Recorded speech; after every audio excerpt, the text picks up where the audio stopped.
So I came to cancer research kicking and screaming. I initially entered grad school wanting to be a botanist. I wanted to study plants. And I really didn't want to have a lot to do with hospitals and sick people. My brothers had cancer growing up, and I didn't really want to be around hospitals. But really, I think maybe fate played a big role in that many of the research projects I did as a graduate student and as a postdoc had these natural implications for cancer. And even though I was telling the universe I don't want to go that route, the universe was telling me I need to go that route. And then actually as a postdoc, I myself was diagnosed with cancer, luckily a very curable form of cancer. But as a postdoc doing basic research, I myself was given chemo. I would work in the lab, and then I'd go to the chemo room and get chemotherapy put into my veins. And it had a very dramatic physical effect on me. That's something I have never forgotten. I've worked very hard to build an enthusiastic, hardworking team here at the University of Arizona. They're all in on science, they're all in on discovery, and they're all in on making an impact for cancer.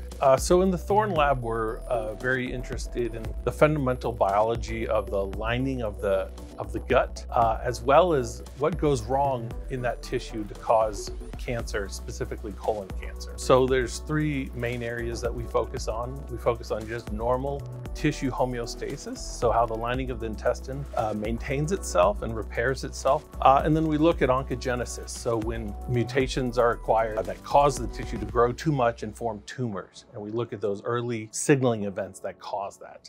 And another aspect is we develop new technologies. So technologies for studying that biology or technologies for studying patient-derived tumors. And in the end, we use all of those tools and all of that knowledge to discover new therapeutics to target colorectal cancer.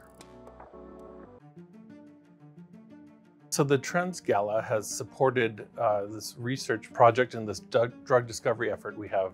That's an exciting project. That's a collaboration between three different groups here at the university, a group of chemists, a group of biologists, and a clinician. Together, we're working on this novel therapeutic that targets three vulnerabilities known in colon cancer that we think will be a very effective anti-cancer therapeutic, and it'll be the first example of that ever. So the Trends funding was really critical because this is the high risk, high reward sort of project. So we are at the sort of early stages of proving the principle behind this compound, and we need that philanthropy to support the work so that we can pursue larger federal funding.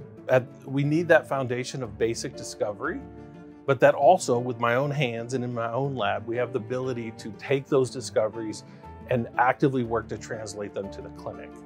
And I carry that with me every day now in the lab. And I think all of the projects that we do have that mentality. So not only are we learning about just how cells replace themselves, but we are discovering new ways to target cells that are growing too fast, such as in cancer. So the scientists who train in my lab, one thing I hope they take with them in the future is the optimism that we have in this group.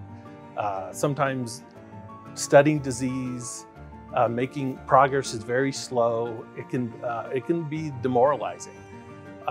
But what we do here, it's a great honor to be able to be in a lab, to do these kinds of experiments, to do something positive for the world and something positive to ease pain and suffering. And for that reason, we're optimistic people. And I hope my trainees take that to wherever they go next, that optimism towards the impact that they can make.